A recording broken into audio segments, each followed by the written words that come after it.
अशा खूप घोषणा केल्यात, खूप जुमलेबाजी सरकारने जुमले केलेले आहेत, पण कोणतीही सक्सेस झालेली नाहीये. हे विधानसभेची निवडणूक 2 महिन्याच्या तोंडावर आलेली आहे, म्हणून अशा लोकप्रिय घोषणा करण्याचं काम हे सरकार करतंय, जनप्रिय घोषणा करतंय. पण हे घोषणाबाज सरकार आहे. सरकारचा हक्क आहे ना, तुमचं सरकार आल्यावर तुम्ही सुद्धा वीज माफी करणार, हे करणार, ते असं आम्ही करणार. कधीच म्हटलो नाही वीज माफी कधी करणार. उलट पवार साहेबांनी वीज माफी जर केली तर देश अर्थसंकटामध्ये जाईल. वीज माफी अशी मोफत करू शकत नाही असं पवार साहेबांनी वारंवार सांगितलं. आम्ही अशी लोकप्रिय घोषणा करून जनतेची भूलथाप करत नाही, परंतु हे सरकार खोके सरकार आहे. 50-50 कोटी रुपये देऊन आमदार फोडण्याचं काम केलं, पक्ष फोडण्याचं काम केलं, आणि हे सरकार म्हणजे घटनाबाह्य सरकार आहे. यांच्यावर महाराष्ट्र जनतेचा कोणाचा विश्वास नाहीये, आणि त्यातल्या त्या तरुणांचा देखील विश्वास नाहीये. आता एकनाथ शिंदेवर तुम्ही घटनाबाह्य म्हणता. 7 खासदार निवडून आले अमोलजी.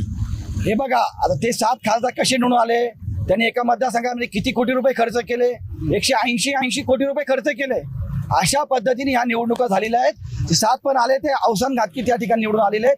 हे विधानसभेमध्ये 225 महाविकास आघाडी जिंकणार आणि मिंदे सरकारला खुर्चीवरून खाली खेचणार.